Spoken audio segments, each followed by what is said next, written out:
산상설교 그 다음에 오늘 본문이 나옵니다. 산상설교의 결론은 7장 12절입니다. 우리 7장 12절 같이 읽겠습니다. 시작. 그러므로 무엇이든지 남에게 대접을 받고자 하는 대로 너희도 남을 대접하라. 이것이 율법이요 선지자니라. 이것이 산상설교의 핵심 교훈입니다.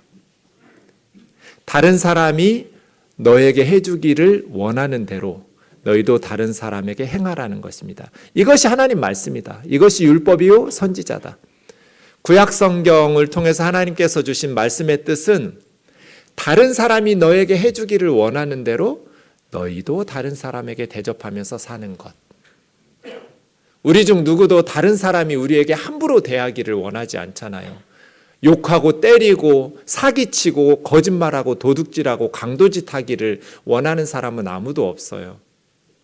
그렇게 다른 사람이 너에게 해주기를 원하는 대로 너희도 다른 사람에게 대접하면서 살아라. 이것이 하나님의 말씀이다. 우리가 세상에서 살면서 이 하나님의 말씀을 자꾸 잊어버려요. 그러니까 예수님의 제자답게 살지 못하는 거거든요. 세상에서 살 때 매 순간 예수님의 말씀이 기억이 나야 돼요. 어떻게 살아야 되는가? 어떻게 말하고 행동해야 되지? 어떻게 선택해야 되지? 그때마다 우리는 말씀이 떠올라야 돼요. 주님이 말씀하셨지? 그 사람이 나에게 해주기를 원하는 대로 내가 다른 사람에게 대접하면서 살라고 말씀하셨지. 그리스도를 본받으려면 어떻게 해야 될까요?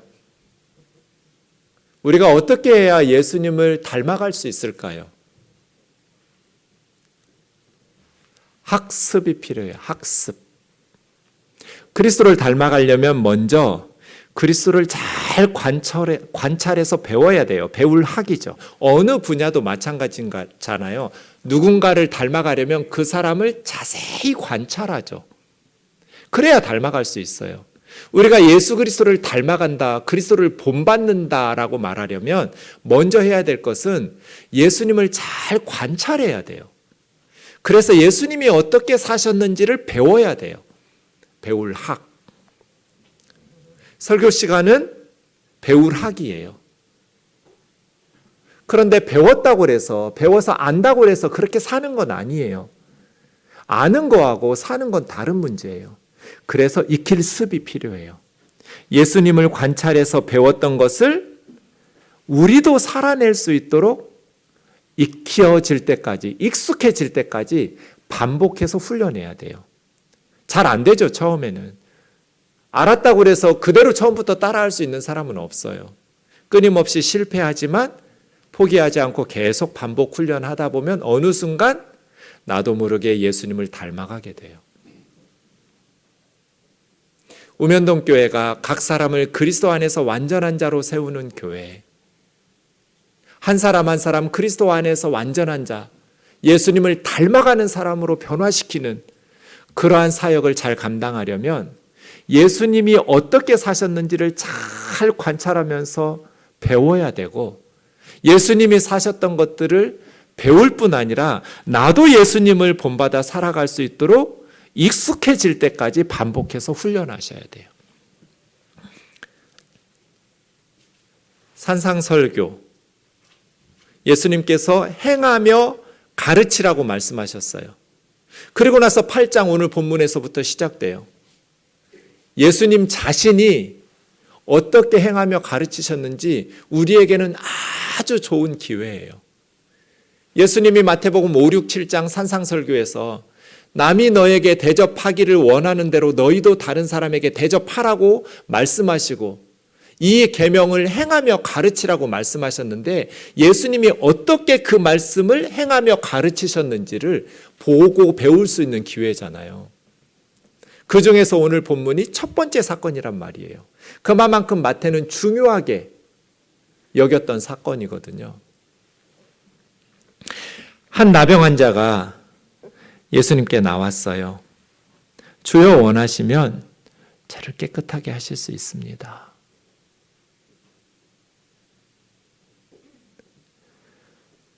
당시에 나병 환자는 죽지 못해서 모진 목숨 차마 끊지 못해서 사는 거예요.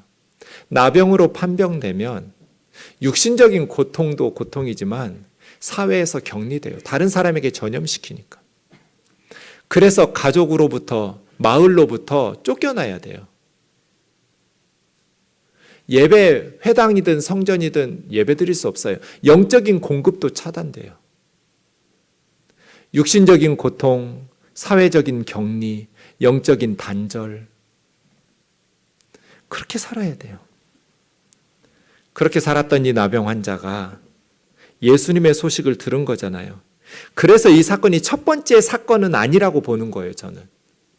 그 전에 많은 예수님의 치유 사건에 대한 소문을 듣고 이 나병 환자가 예수님에 대한 믿음이 생긴 거잖아요.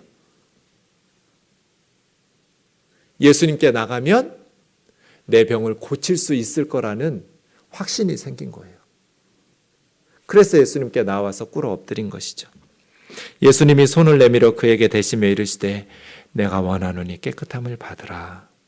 즉시 그의 병이 깨끗하여졌고 아무에게도 말하지 말고 제사장에게 가서 모세가 율법에 명한 제사들 드리면서 입증시켜서 다시 가족의 품으로 돌아가라고.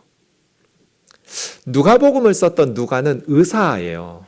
그래서 좀 더 정확하게 이 병에 대해서 관심 있게 기술해줬는데 누가복음 5장 12절에 보면 이 나병 환자는 온몸의 나병 환자였어요.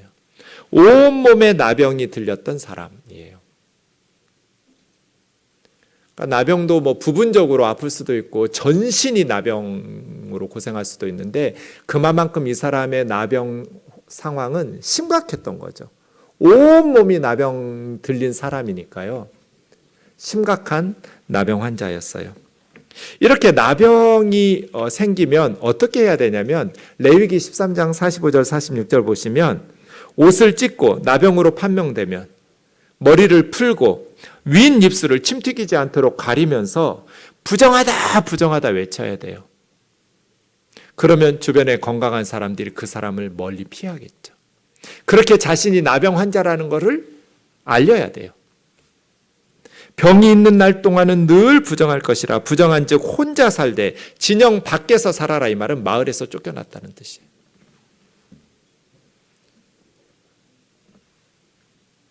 그런데 이 나병 환자가 예수님께 나왔어요. 2절 다시 보시면 예수님께 나와 절하며. 예수님 건강한 분이잖아요. 그런 나병 환자는 어떻게 해야 돼요? 윈 입술을 가리고 부정하다 부정하다 하고 외쳐야 돼요. 이게 율법 준수하는 거예요. 그런데 예수님을 알아보고 이 나병 환자는 율법을 깨뜨리고 달려가서 예수님의 발 앞에 엎드려서 절하면서 주님이 원하시면 저를 깨끗하게 하실 수 있습니다. 주님이 그에게 손을 내밀어 대시며 내가 원하노니 깨끗함을 받으라. 저는 성경 중에서 이 부분이 가장 감동적이에요. 성경에 감동적인 사건들, 감동적인 구절들 많아요. 그 중에서 가장 감동적인 모습이 언제냐고 저에게 물으시면 저는 바로 이 부분이요. 예수님이 손을 내밀어 그에게 대셨다는 말씀이 제일 감동적이에요. 왜 예수님은 손을 내밀어 온몸에 나병이 들린 사람을 만져주셨을까요? 말씀으로만 해도 고치실 수 있었을 거예요. 그런데 왜 굳이 예수님은 온몸에 나병이 들린 이 사람에게 손을 내밀어 대셨을까요? 이 대셨다라고 번역한 합토마이라는 말은 꽉 잡은 거예요. 그냥 살짝 터치한 게 아니에요. 뭔가 꽉 누르거나 꽉 껴안아 주거나 이런 단어예요. 이 사람은 평생 예수님의 촉감을 잊지 못했을 거예요. 왜요? 나병에 걸린 후로 어떤 사람도 자기 몸을 대지 않았어요. 옮으니까요. 그럼 저 사람처럼 비참한 나병 환자로 살아야 되니까 부정하다 부정하다는 소리를 들으면 가까이 올까 두려워서 다들 도망가는데 예수님이 자기 몸에 손을 내밀어 대셨어요. 예수님은 그의 몸만 고쳐주신 게 아니라 마음의 상처도 고쳐주신 거예요. 이리 와. 괜찮아. 토닥토닥 해주신 거잖아요. 괜찮아. 원하고 말고 내가 원하느니 깨끗함을 받으라. 예수님을 본받으려면, 예수님을 닮아가려면 예수님을 잘 관찰해야 된다고.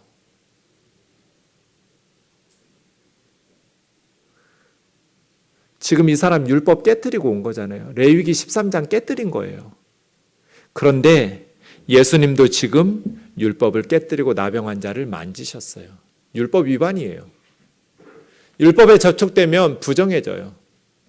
저녁 때까지 격리해야 돼요. 그래서 몸을 씻고 옷을 빨고 그렇게 사회로 돌아오려면 부정한 자로 정결 예식을 치러야 돼요. 그럼 도대체 율법은 왜 존재하는 걸까요? 하나님께서 우리에게 율법을 왜 주셨을까요? 신명기 10장 13절에 보면 율법을 주신 이유는 우리의 행복을 위해서 주신 거예요. 너희의 행복을 위해서 명령하시는 하나님의 율법을 지키면서 살아라. 율법을 위해서 우리를 만드신 게 아니에요. 사람을 위해서 율법을 만들어 주신 거예요. 안식일 지키라고 사람을 만드신 게 아니라 사람을 위해서 안식일을 준 거예요. 다 같이 쉬면서 행복하게 살라고. 예수님께서 율법을 깨뜨린 것 같지만 문자적으로 보면 율법을 지극히 작은 것 하나라도 지켜야지, 너는 부정하다고 외쳐야지, 너 하나님 말씀도 몰라? 이렇게 질타하지 않으셨어요. 그렇게 율법을 깨뜨린 것 같지만 사실은 하나님께서 부정하다고 외치라고 율법을 주신 이유는 뭐겠어요? 이스라엘의 행복을 위해서, 다른 사람들에게 위생과 건강에 침해를 주면서 전염시키면 공동체가 무너지니까요. 그런데 예수님은 부정과 질병의 균이 전염되는 게 아니잖아요. 오히려 예수님의 치유의 능력이, 예수님의 거룩하심이 나병 환자에게 전염되어서 그를 깨끗하게 고칠 수 있을 거잖아요. 그러니 문자적으로 보면 예수님께서 율법을 위반하신 것 같지만 그렇게 문자적으로 지키라고 하나님께서 율법 주신 게 아니잖아요. 사람을 위해서, 행복을 위해서 하나님께서 율법을 주셨단 말이에요. 4절에 보시면 가서 제사장에게 보이고 모세가 명한 예물, 율법 그대로 지키라고 하잖아요. 그렇게 해서 다시 가족의 품으로 돌아올 수 있도록. 예수님은 이 사람을 4가지를 회복시켜 주셨어요. 첫 번째는 몸, 건강을 회복시켜 주셨어요. 즉시 나았어요. 두 번째는 사회적인 회복이 있었어요. 공동체로, 가족의 품으로 다시 돌아올 수 있도록. 얼마나 가족들이 보고 싶었겠어요. 세 번째는 영적으로 이제 회당에도 갈 수 있고 성전에도 갈 수 있어요. 예배가 회복되었어요. 영적인 회복이 일어났어요. 제사장에게 가서 예물 드려라. 그리고 네 번째는 그 사람의 마음의 상처도 치유해 주셨어요. 손을 내밀어 대시며 죽을 때까지 예수님의 촉감을 잊지 못했을 거예요. 우리가 그리스도의 몸된 교회라면 예수님처럼 우리의 삶으로 성경을 해석해낼 거예요. 마태복음 25장 40절에서 주님은 지극히 작은 자 하나에게 한 것이 나에게 한 것이라고 말씀하셨잖아요. 병들었다고, 가난하다고, 못 배웠다고, 외국인 노동자라고, 피부색이 다르다고, 탈북민이라고 밀쳐내고 무시하고 멸시하는 것이 아니라 그들이 예수님이라고 생각하고 하나님의 말씀을 들이대면서 무시하고 정죄하지 말란 말이에요. 사람이 중요하지. 빙점의 작가인 미우라 아야코의 책에 보면 지위가 높은 어떤 귀부인들의 모임이 있었대요. 일본 사람들은 국물을 소리내어 마시는 건 무례한 일이라고 생각하나 봐요. 그런데 한 자매님이 실수로 후루룩 소리를 내면서 국물을 마셨어요. 갑자기 정적이 흘렀어요. 이거는 교양 없는 짓이니까요. 그런데 시장 부인이 똑같이 소리를 내면서 이렇게 말하는 거예요. 나도 한 번만이라도 이렇게 시원하게 소리 내면서 마시고 싶었어. 후룩 하면서 그렇게 마시는 거예요. 그랬더니 다른 부인들도 나도 그랬어 하면서 다들 후루룩 소리 내면서 국물을 마시는 거예요. 자칫하면 그 한 사람이 겉으로는 교양 있고 지위가 높은 사람이 저렇게 교양머리 없고 실제로는 저렇게 천박한 그런 여자였어?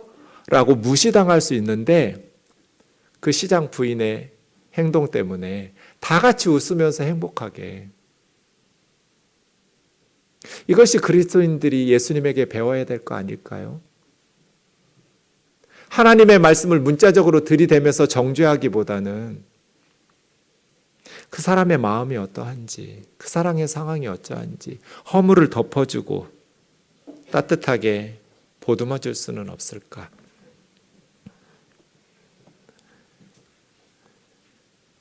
다시 2절을 보면 우리가 삶으로 예수님을 본받아 해석하면서 살기도 해야 하지만 이 나병 환자를 본받아서 삶으로 해석해내기도 해야 돼요. 절망적인 상황에서 이 나병 환자는 예수님 앞에 나와서 절했잖아요. 마가복음 1장으로 보시면 예수님 앞에 꿇어 엎드려 간구했거든요. 예수님 앞에 꿇어 엎드려서 예수님이 원하시면 나를 고칠 수 있다는 믿음으로 고백하면, 감동적인 게 하나 더 있어요. 오늘 본문 2절에서 이 나병 환자는 예수님에게 6단어로 말했어요. 그런데 예수님은 2단어로 대답하셨어요. 나병 환자가 주여 만일 당신이 원하시면 하실 수 있습니다. 나를 깨끗하게, 이렇게 말했어요. 6단어예요. 그런데 예수님은 나병 환자가 사용했던 6단어 중에 2단어를 뽑아서 내가 원하노니 깨끗함을 받으라고 돌려주셨어요. 상상해 보세요. 지금 율법을 깨뜨리고 온 몸에 나병을 가진 이 형제가 예수님의 발 아래 무릎 꿇고 지금 떨면서 6단어 주셨는데, 말했는데 예수님이 자기가 사용했던 6단어 중에 2단어를 뽑아가지고 자기에게 돌려준 거예요. 내가 원하노니 깨끗함을 받으라. 우리가 주님 앞에 무릎 꿇고 주님이 원하시면 나를 깨끗하게 할 수 있다고 주님에게 기도하고 고백하면 주님은 우리에게도 내가 원하노니 깨끗함을 받으라고 응답하실 줄 믿습니다. 고등학교 1학년 때 제가 2번째 수술을 했습니다. 2년 전에 죽을 뻔한 수술을 했는데 다시 재발했어요. 그래서 다시 죽을 뻔한 위험한 수술을 다시 했어요. 1년이 휴학하고 꿇어가지고 1년 후에 학교에 복학하려고 했더니 학교에서 안 받아준대요. 이렇게 1살 어린 동생들하고 다니다가 금방 학교 자퇴한다고, 안 받아주겠다고. 그래서 사정사정해서 자퇴하지 않을 테니까 고등학교도 못 나오면 어떡하겠냐고, 학교에서 받아달라고. 내가 다녔던 이 학교에서 나를 받아두지 않으면 어느 학교에서 나를 받아주겠냐고 억지로 설득해가지고 다시 복학했어요. 1살 어린 동생들하고 다시 고등학교 1학년을 다니기 시작했는데 1년 후에 다시 재발했어요.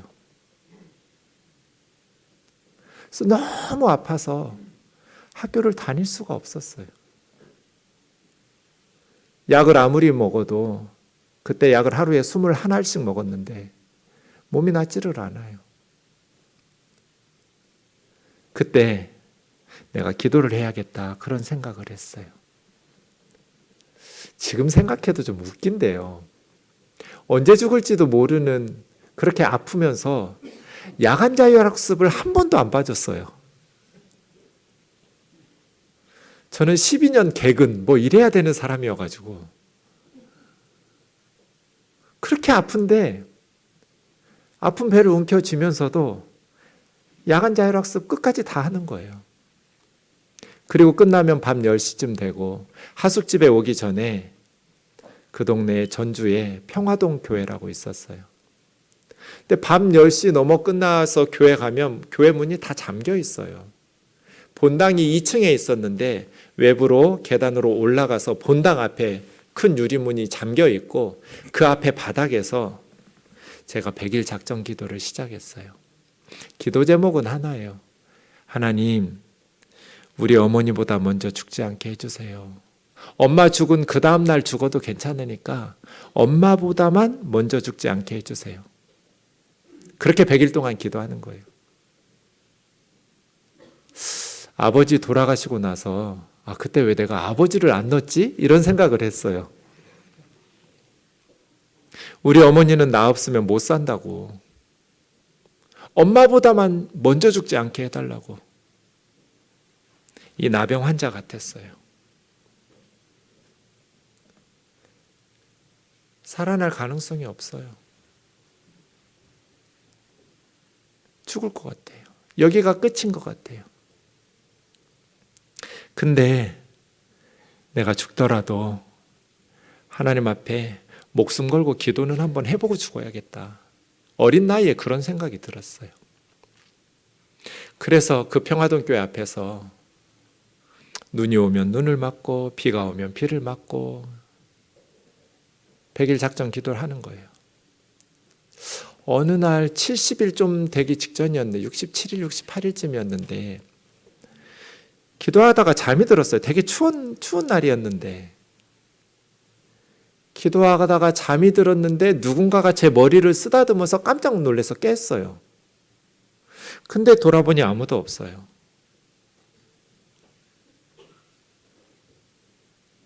분명히 누군가가 내 머리를 쓰다듬어서 깼는데 아무도 없어요. 너무 행복했어요. 눈물이 나더라고요. 하나님이 나를 버리지 않으셨구나. 그 다음 날 기적이 일어났어요. 새벽마다 속이 쓰려서 항상 잠을 깼어요. 그런데 아침에 일어났는데 내가 푹 잔 거예요. 새벽에 깨지 않고. 그 다음 날도, 그 다음 날도, 그 다음 날도. 그래서 지금 이렇게 살아 있어요.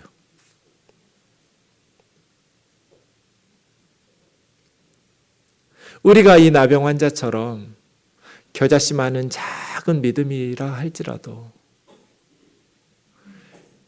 예수님 앞에 꿇어 엎드려 기도하면 주님이 원하시면 저를 깨끗하게 하실 수 있습니다. 세상의 소망은 다 끊어졌지만 여기가 끝인 것 같지만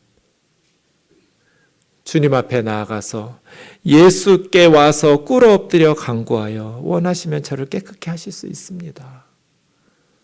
라고 간구한다면 주님이 저와 여러분을 손을 내밀어 만져주시면서 원하고 말고 내가 원하노니 깨끗함을 받으라 말씀하실 줄 믿습니다.